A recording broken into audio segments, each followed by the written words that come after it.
you're happy for us to now do a bit of work with that? Okay. Physical. Stick to the physical. What do we know about our dreamers' physical existence in that dream? I'm not saying anything about the rest of your life. Just for that dream. Okay? What do we know about her physical universe and how it changes? So, she is where? In what kind of world? She's in the natural world, isn't she? You're out in the open, aren't you? You're not inside of a house. You're not inside of a building. You're on a road, though. So what is a road? It's man-made. But what do we find out? Is that road man-made rather well or not so well? Oh, well, it was very poor. Very poor, wasn't it? So you're out in nature. You're out in the countryside. Is that correct? Oh yes, we're certainly the countryside.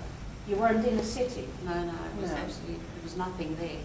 Absolutely bleak. Right. So you were out in bleak nature. There was not a blade of grass, there was not a tree, there was nothing. Right. So you're out in bleak nature where nothing is growing. It was like a desert. It was like a desert. Right. So you're out in a deserted, natural space with a man-made road running through it, which was a bit shabby, or not so well made, or... Oh, it was as if the rain had destroyed it. And right, that's interesting. So nature had come in to destroy what man had made. The rain, and I think maybe lots of traffic. Right, and lots of traffic. So cars and nature had turned that man-made surface into something not so easy to drive on. Right. And then what happens? Then what happens to that natural physical world? You tell me. You come to this bend, don't you? Yes. Which is what? What's happening when you come to that big bend in the road? Oh, then there was just this wide expanse. Right. So you come to a turning point in the physical world, something shifting around in the physical world, and to your surprise... It was absolutely flat, as if it had been graded, but like for a kilometre. Yes, you said that the second time round. Wide expanse, but there were all these cars and trucks. That's why I say it's as if it was a mining scene.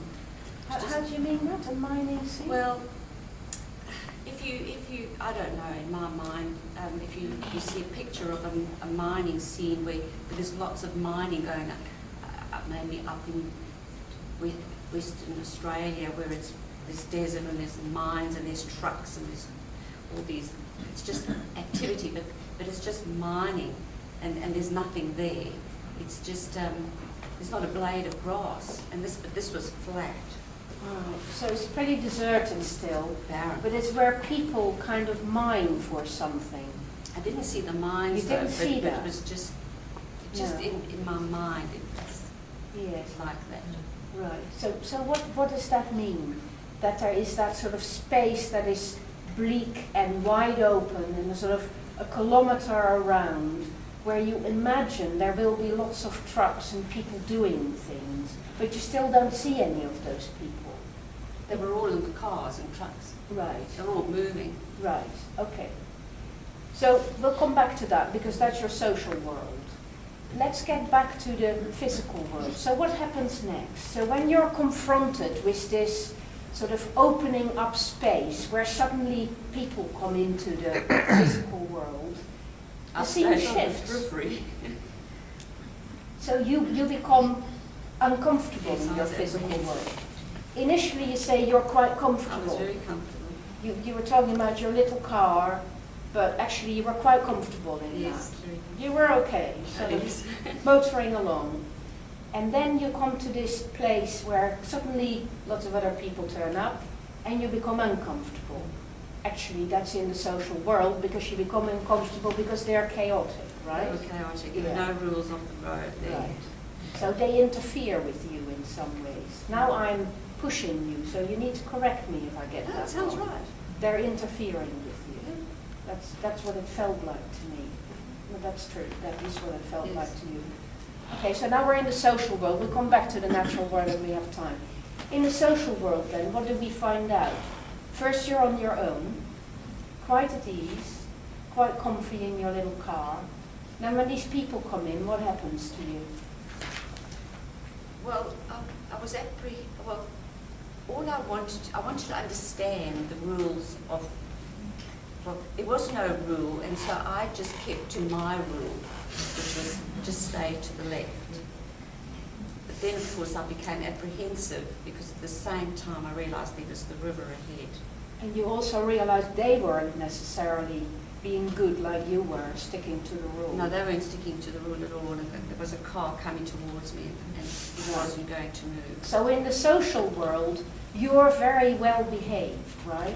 You get a bit apprehensive seeing all this chaos and you experience these others as an interference, but you are very well behaved, correct? You stick to the left.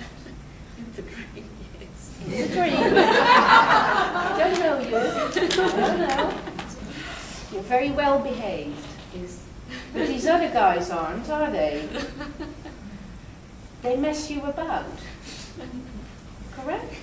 They make things rather dangerous for you. Yes. That obviously hits a spot somewhere, doesn't it? Yes.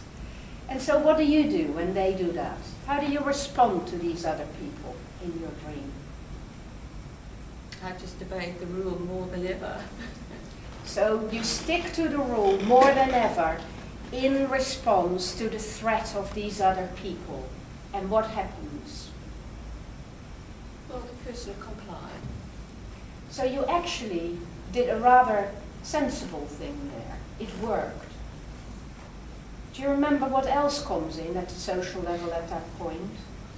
Well, you come to the river, so we haven't looked at that in the physical world, and I'm going to ignore that. It's quite interesting though. But what I was very interested in, and I realize we have only 5 minutes left now, is that at this point you start talking about you wished your husband were there, which is lovely. Now husbands and wives are somewhere sort of in between the social and the personal. It depends what kind of relationship you have with your partner. Some people have a relationship just at the social level. Some people have relationships that are actually just at the physical level. But if you're married for any length of time, it's quite likely, and it felt like that he is in your personal world. And what you seem to say at this point is, I wished he was there. And the second time round, do you remember what you said? You explained it to us, why that was good. Do you remember what you said? He would go over anything. He would have that courage. He would get us across, which, in terms of a social world statement is fantastic, isn't it? You're telling me something huge about your relationship there and then. Is that correct? Yeah. That fits? It's Yep, right? that's right. So your husband is somebody you rely on, somebody you trust, but also somebody you see as being bolder than you, as not being In some things. in some things. In the face of that physical difficulty, he would be Yeah. more pushy That's than right. you. Oh, yeah. Is pushy the right word or Oh, not? yeah, he likes to drive. Yes, again, this makes you laugh. There's obviously something underneath all that, which is very interesting.